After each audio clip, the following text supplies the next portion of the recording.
Muhammadiyah tidak ada namanya majelis dakwah, tapi adanya majelis majelis tabligh ya. Karena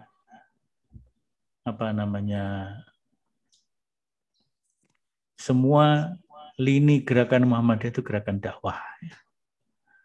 Jadi kalau Muhammadiyah punya universitas itu dalam rangka dakwah, Muhammadiyah punya rumah sakit itu karena dalam rangka dakwah, Muhammadiyah punya panti asuhan itu juga dalam rangka dakwah, punya BMT, punya koperasi, punya bank perkreditan atau BPR. Sebenarnya kalau syariah bukan bank perkreditan, tapi bank pembiayaan syariah atau bank pembiayaan rakyat syariah yang dimiliki oleh Muhammadiyah, semuanya itu dalam rangka penyempurnaan gerakan dakwah Muhammadiyah. Nah, maka sebagai ruh dari gerakan dakwah itu, ruh dakwah Muhammadiyah ya majelis tabligh dan majelis tarjih. Karena inti dakwah itu menyampaikan Islam, sementara majelis atau lembaga yang mengkaji pokok-pokok agama Islam, mengkaji hukum-hukum Islam, mengkaji tuntunan dan bagaimana Islam itu dipahami, dihayati, kemudian diamalkan, maka ada majelis tarjih, kemudian bagaimana hasil-hasil kajian tarjih itu disampaikan, ditabligkan, maka ada majelis tabligh. Jadi majelis tarjih dan majelis tabligh itu boleh dikatakan sebagai ruhud dakwah Muhammadiyah. Ruhnya dakwah Muhammadiyah. Nah, jadi itu identitas yang kedua, gerakan dakwah maksudnya seperti itu. Yang ketiga, gerakan tajdid. Gerakan tajdid Muhammadiyah. Jadi tajdid fil Islam. Pada waktu kita mengkaji kemuhammadian di bagian-bagian awal, dulu sudah ada tentang bagaimana makna dan konsep tajdid berdasarkan Al-Quran dan Sunnah, khususnya adalah yang ada di dalam hadis, yaitu hadis riwayat Abu Dawud. Ini harus Anda kuasai ya. Hadis riwayat Abu Dawud karena itu nanti bagian penting di dalam UTS ya. Innallaha yab'atsu li hadzal ummah ala ra'si kulli mi'ati sanah man yujaddidu laha dinaha. Atau ada teks yang lain, man yujaddidu laha amra diniha. Yang di sana secara konseptual Syekh Al-I'tisam ya, penulis Al-I'tisam itu atau kitab Al-I'tisam ya, yang ditulis oleh Syekh Asy-Syatibi, sana disebutkan bahwa yang dimaksud tajdid adalah ihya ma indarasa minal amali bil kitabi wa sunnah, menghidupkan pelajaran-pelajaran amaliyah yang ada di dalam Al-Quran dan Sunnah. Artinya pemahaman, penghayatan, dan pengamalan yang sudah mulai tergerus oleh perkembangan zaman, dihidupkan kembali, disemangatkan kembali untuk selalu menghidupkan pelajaran-pelajaran Al-Quran dan As-Sunnah. Itu makna tajdid yang pertama. Kemudian makna tajdid yang kedua adalah melakukan pengembangan metode, pengembangan pendekatan-pendekatan dakwah, pengembangan sarana dan para sarana dakwah. Maka tajdid juga bermakna modernisasi dalam masalah-masalah yang bersifat ijtihadiyah. Tapi kalau dalam masalah-masalah yang harus tauqifi, harus mendasarkan diri kepada Al-Quran dan As-Sunnah, maka tajdid bermakna pemurnian. Istilahnya Pak Din Samsudin sering menyebutkan tajrid. Tajrid itu artinya pemurnian. Kalau tajdid pembaharuan. Tapi di dalam hadis tidak ada kata tajrid, adanya tajdid. Maka tajdid yang pertama bimakna tajrid. Kemudian yang kedua adalah bimakna mungkin bisa al-asroniyah atau modernisasi atau islahiyah atau perbaikan-perbaikan gitu ya. Kalau istilahnya Profesor Yunahar Ilyas, tajdid yang pemurnian itu namanya tajdid salafiyah. Tajdid salafiyah. Sedangkan yang bermakna pembaharuan, modernisasi itu tajdid khalafiyah. Ini tajdid yang belakangan ya. Karena mengikuti perkembangan masyarakat modern. Jadi itu identitas perjuangan Muhammadiyah. Itu nanti secara lebih luas bisa dibaca dalam buku Studi Kemuhammadian dan juga di dalam bukunya Prof. Haidar Nasir, judulnya Kuliah Kemuhammadian. Kuliah Kemuhammadian.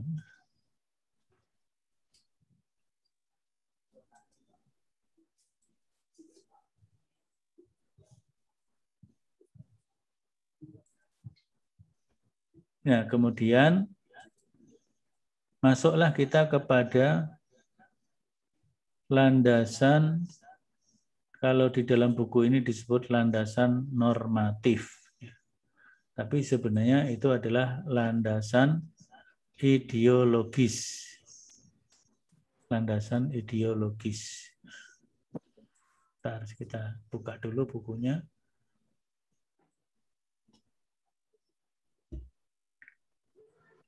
Buku yang di-upload itu buku ini ya, apa namanya, baru covernya ya, atau bagian daftar isi saja ya.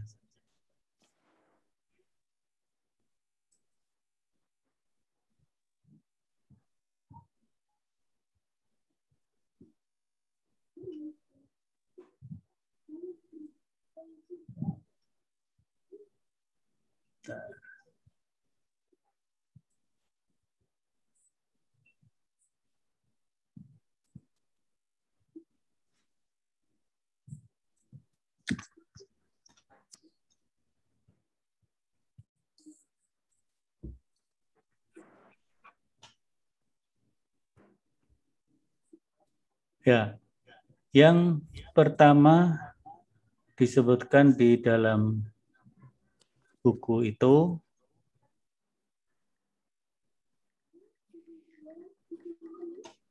ini karena perangkatnya nggak komplit ya, karena ada di laptop, yang laptopnya sedang diservis. Bentar. Kemudian membuka jaringan, ternyata jaringannya juga terputus tadi, sempat terputus.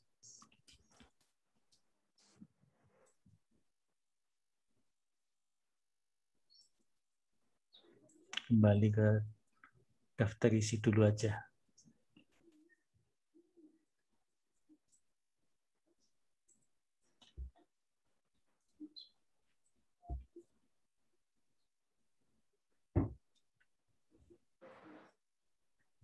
Sebenarnya banyak bahan-bahan di laptop itu ya, yang biasa saya pakai untuk mengisi kajian-kajian di daerah-daerah.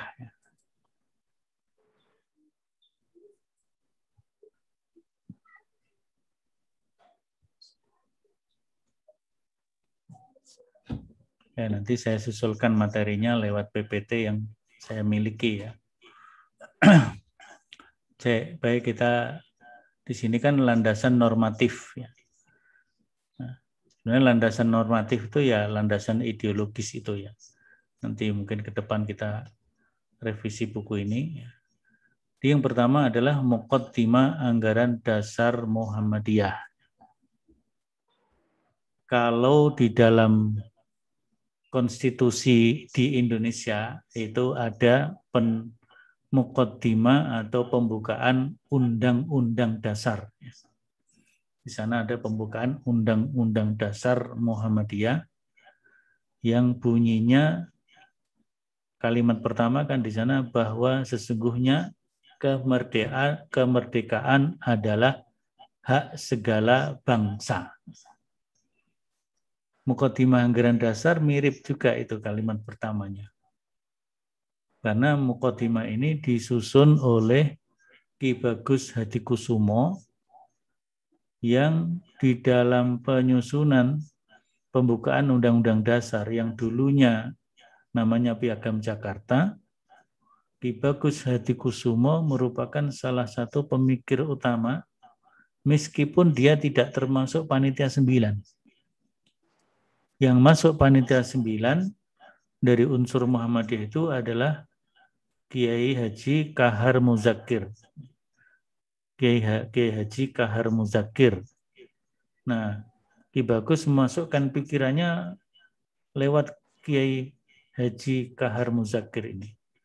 Jadi itu kemungkinan besar kalimat bahwa sesungguhnya kemerdekaan adalah hak segala bangsa itu bisa jadi pemikiran dari Ki Bagus Hadikusumo, sehingga kemudian ketika beliau menyusun Muqaddimah Anggaran Dasar Muhammadiyah, kalimat pertamanya yang bersama, yaitu ketuhanan adalah hak Allah semata.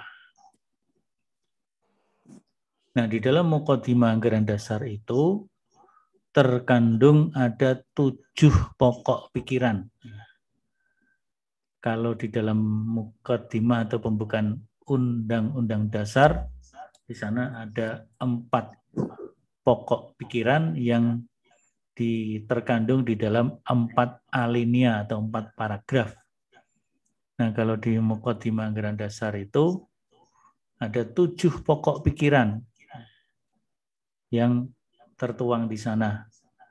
Kalau paragrafnya kalau nggak salah 6 atau 7 paragraf, tapi pokok pikirannya ada 7.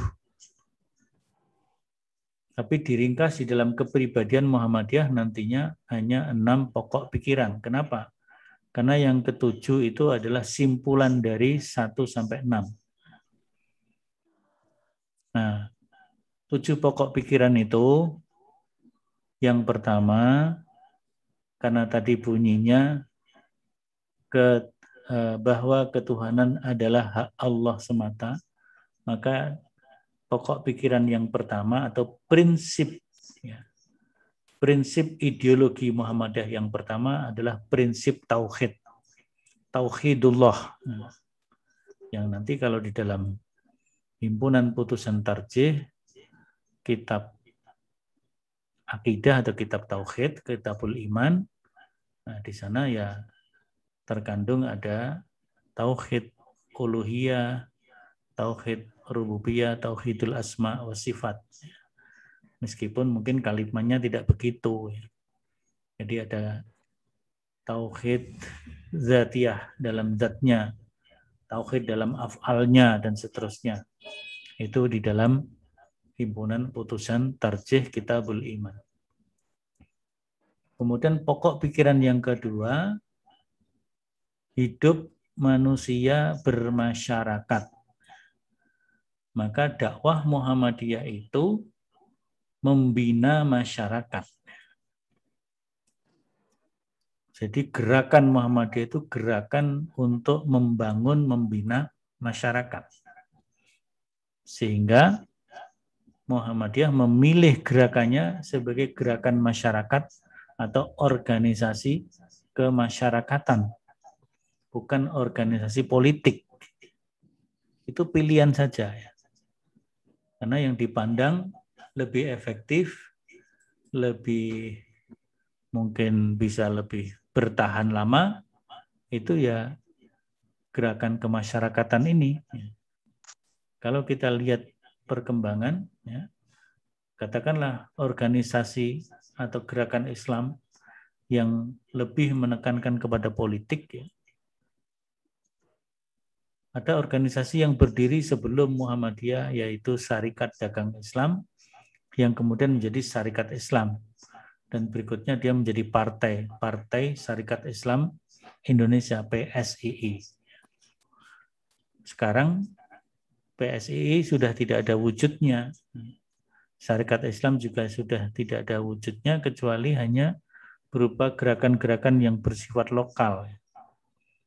Mungkin penerus dari Umar Said Cokro Aminoto yang orang Madiun. Di Madiun masih ada beberapa organ Syarikat Islam. Kalau di Solo kan Syarikat Dagang Islam itu sudah nggak ada sama sekali.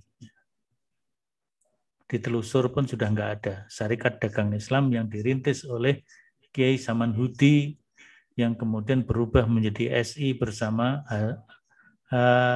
Haji Umar Said Cokro Aminoto. Muhammadiyah alhamdulillah sampai sekarang masih bertahan, bahkan berkembang. Dulu pada tahun 20-an, Kiai Haji Agus Salim sebagai salah seorang tokoh Muhammadiyah dalam sebuah permusyawaratan, dan waktu itu Kiai Haji Ahmad Dahlan masih ada, masih sugeng, masih hidup, masih menyertai permusyawaratan Muhammadiyah itu. Kiai Haji Agus Salim menawarkan sebuah pemikiran agar Muhammadiyah menjadi gerakan politik.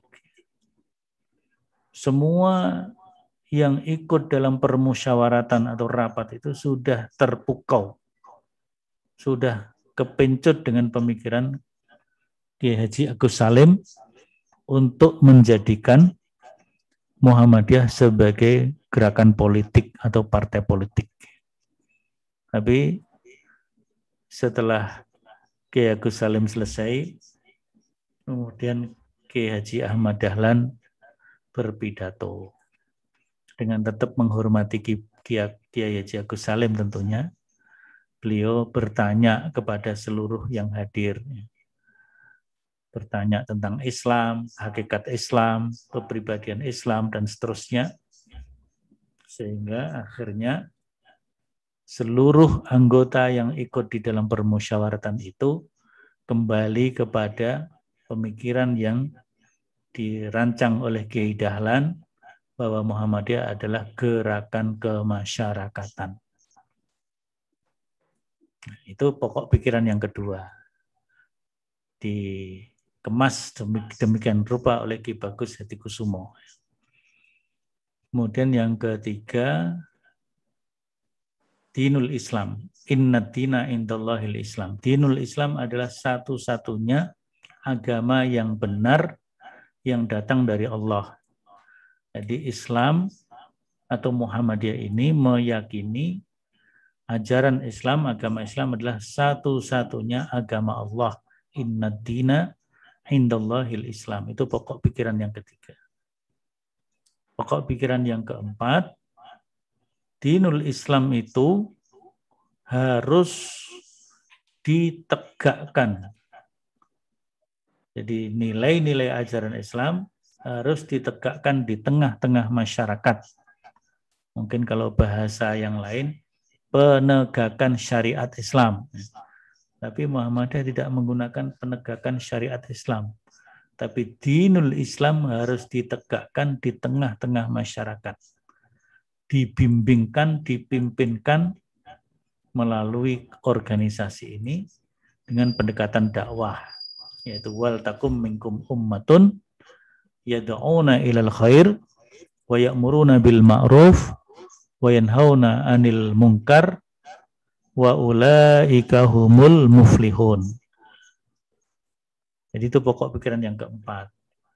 Pokok pikiran yang kelima, bahwa di dalam berislam, di dalam menegakkan ajaran Islam, di dalam memperjuangkan Islam, itu harus ittiba'ur rasul. Ittiba kepada langkah-langkah perjuangan Rasul. Jadi ala manhajin nubuwah, mengikuti manhaj Nabi, manhaj Rasul, manhaj dakwah Rasul. Rasulullah itu juga manhajnya mengelola, membina masyarakat. Kalaupun kemudian ketika di Madinah, Nabi mendirikan negara Madinah, ya itu sebagai sebuah konsekuensi kelanjutannya. Karena waktu itu belum ada bentuk-bentuk negara. Ya. Maka setelah pembinaan masyarakat tercapai, maka dibentuklah sebuah negara. Itu sebagai konsekuensi logis. Ya. Nah, ketika Muhammadiyah bergerak membina masyarakat, kemudian negara Indonesia ini terbentuk, negara Indonesia diproklamasikan, maka Muhammadiyah menjadi bagian integral dari kemerdekaan Indonesia itu. Bagian integral, sehingga Muhammadiyah berkontribusi di dalam membina masyarakat, dalam membangun pendidikan, membangun dunia dakwah, dan seterusnya. Itu prinsip atau pokok pikiran yang kelima, ittiba'ur Rasul. Nah, yang keenam adalah Muhammadiyah ini dihimpun dalam sebuah sistem organisasi yang tertib, organisasi yang rapi. Ini berdasarkan kepada, ya di dalam Al-Quran banyak lah ya. Misalnya di dalam surat As-Saff itu ya. Innallaha yuhibbul ladzina yuqatiluna fi sabilihi saffan ka'annahum bunyanum marsus. Nah, kemudian dikemukakan oleh apakah tabi'in atau sahabi ya, yang mengatakan al-haqqu bila nidhamin yaghlibul batilu bin nidham. Kebenaran yang tidak diorganisir dengan baik, bila nidhamin, kebenaran yang bila nidhamin, al-haqqu bila nidhamin, ya, kebenaran yang tidak terorganisir, maka yaghlibuhul batilu bin nidham, akan dikalahkan oleh kebatilan yang terorganisir dengan baik. Yang kita alami sekarang ini dunia medsos atau dunia komunikasi. Orang-orang yang menguasai medsos, menguasai komunikasi, maka dia akan hampir menguasai segalanya. Maka kalau Muhammadiyah ketinggalan di situ, ya meskipun Muhammadiyah membawa misi yang hak, maka akan yaghlibul batil bin nizam. Istilahnya Pak Sukriyanto AR, kalau di Muhammadiyah itu atau di dalam Al-Quran ada ya'muruna bil ma'ruf wa yanhauna 'anil munkar. Gerakan amar ma'ruf nahi munkar kalau tidak dikelola dengan baik, maka akan dikalahkan oleh gerakan amar munkar nahi ma'ruf. Gitu kan. Jadi sekarang ini kalau kita lihat seluruh siaran televisi, meskipun mungkin generasi milenial sudah tidak banyak tertarik dengan televisi, tetapi mungkin tidak hanya televisi, mungkin YouTube atau Instagram dan sebagainya.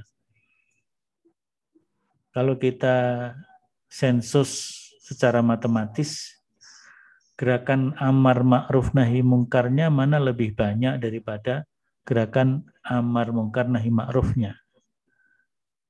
Kalau televisi bisa kita baca ya dalam televisi itu. Dari 24 jam siaran itu kira-kira yang menyiarkan agama, menyiarkan pendidikan itu berapa persen? Bisa kita rasakan mungkin nggak sampai 10 atau 15%. Selebihnya hiburan-hiburan yang nggak ada jelasnya, pating pentalit kata orang Jawa. Jadi Maka organisasi yang tertib itu menjadi penting. Itu pokok pikiran yang keenam, boleh dikatakan menjadi prinsip yang keenam yang tertuang dalam muqaddimah anggaran dasar. Nah, yang nanti dalam kepribadian 6 prinsip itu. Nah, cuma di dalam pembukaan atau muqaddimah anggaran dasar ditambahkan yang ketujuh, bahwa dengan memperkuat prinsip pertama, kedua, ketiga, keempat, kelima, sampai keenam, maka gerakan Muhammadiyah ini akan mengantarkan warga Muhammadiyah menuju gerbang surga Jannatun Naim. Nah, jadi tujuannya adalah ridho Allah, tujuannya mencapai surga Jannatun Naim.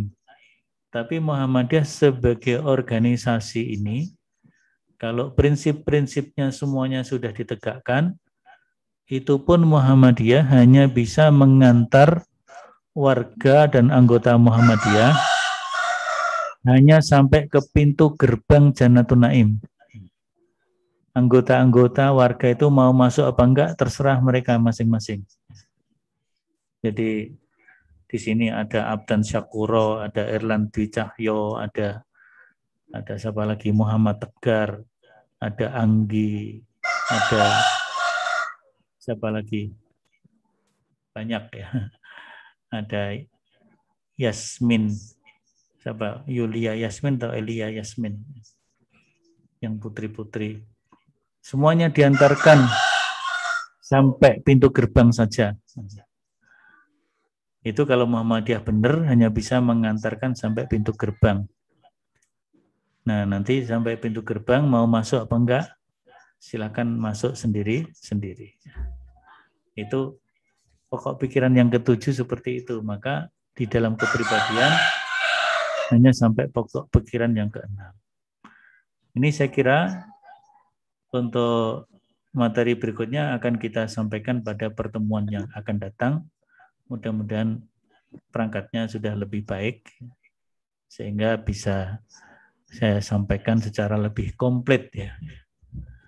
Nah, ini hanya membaca garis besar di dalam daftar isi, tapi materi-materinya insya Allah saya sedikit ada hafal di situ ya, sehingga saya sampaikan. Mungkin itu saja. Waktunya kalau menurut jadwal 4 menit lagi sudah habis.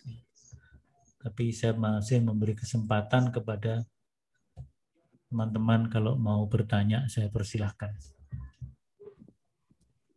Dalam kondisi jaringan yang kadang-kadang agak terganggu. Persilahkan kalau ada yang mau bertanya.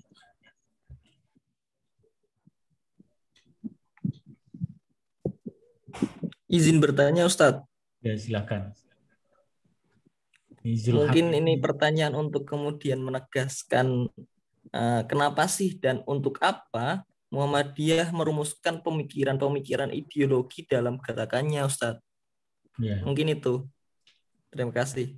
Ya, mengapa Muhammadiyah itu perlu merumuskan pokok-pokok pikiran, prinsip-prinsip perjuangan yang kemudian disebut sebagai ideologi perjuangan Muhammadiyah.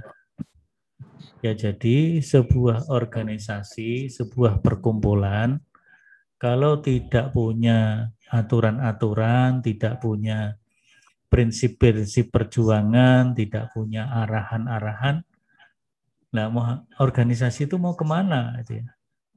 Nanti kan tidak punya arah. Gitu ya. Muhammadiyah yang sudah besar ini, di Pekajangan tempatnya Izul Haq, di sana ada UMPP, Untas Muhammadiyah Pekajangan Pekalongan.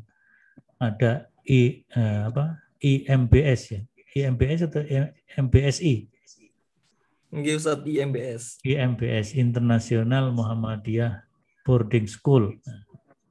Nah, itu semuanya mau kemana kalau nggak ada arah perjuangan yang jelas. Maka Muhammadiyah menyusun arah perjuangannya. Jadi kalau yang disebut kepribadian Muhammadiyah itu disusun, kemudian disahkan dalam sebuah muktamar di Jakarta yang dikenal dengan muktamar setengah abad. Yakni muktamar ketika usia Muhammadiyah itu 50 tahun. Muhammadiyah berdiri tahun 12, muktamarnya kalau tidak salah pada tahun 1962 di Jakarta. Kenapa pada waktu muktamar setengah abad tahun 62 itu mencetuskan naskah atau matan kepribadian Muhammadiyah? Karena pada waktu itu tahun 1960 Masyumi yang menjadi salah satu partai yang menjadi ladang perjuangan orang-orang Muhammadiyah. Di orang-orang Muhammadiyah itu dalam bidang politik menyalurkan aspirasi politiknya waktu itu lewat partai namanya Masyumi, Majelis Syuro Muslimin Indonesia. Sehingga tokoh-tokoh Muhammadiyah, Prawoto Mangku Sasmito, Dr. Sukiman, Burhanuddin Harahap, termasuk Muhammad Rum, Mr. Muhammad Rum, itu tokoh-tokoh Muhammadiyah semua, itu aktif di Masyumi. Nah, ketika Masyumi diancam dibubarkan oleh Soekarno karena dorongan dari PKI, maka Masyumi sebelum dinyatakan bubar oleh pemerintah atau sebelum dibubarkan oleh pemerintah, maka Masyumi menyatakan membubarkan diri. Sehingga ketika pemerintah mau membubarkan sudah nggak bisa lagi karena Masyumi sudah bubar. Karena Masyumi sudah bubar, maka juga pemerintah tidak bisa menyatakan Masyumi sebagai partai atau organisasi terlarang, sehingga tidak ada klausul bahwa Masyumi meskipun menyatakan bubar atau membubarkan diri, maka Masyumi tidak menjadi organisasi atau organ atau partai terlarang di Indonesia. Beda dengan PKI. Kalau PKI itu karena resmi dibubarkan oleh negara, kemudian masuk dalam klausul TAP MPR, terutama TAP MPRS nomor 25 tahun 1966, kemudian diperkuat dalam TAP MPR tahun 2000-an atau tahun 19 ketika ketuanya Pak Amin Rais, ya, bahwa PKI sebagai partai terlarang dan paham komunisme, Marxisme, Leninisme adalah paham yang dilarang untuk dikembangkan di Indonesia dan yang melanggar akan dihukum, ada hukumannya. Jadi itu perlunya rumusan-rumusan ideologi atau landasan-landasan ideologis, nanti kemudian berkembang menjadi landasan normatif sampai kepada landasan operasional.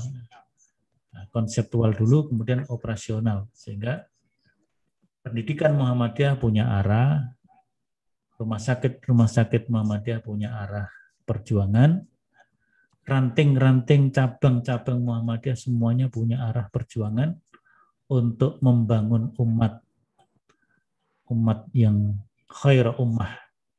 Dalam konteks Indonesia tentunya membangun bangsa dan negara yang sesuai dengan cita-cita nasional kita. Kalau dalam konteks Al-Quran, negara yang sesuai dengan pandangan Al-Quran adalah membangun baldatun thayyibatun warabbun ghafur. Itu sudah dibuat ideologinya aja masih susah.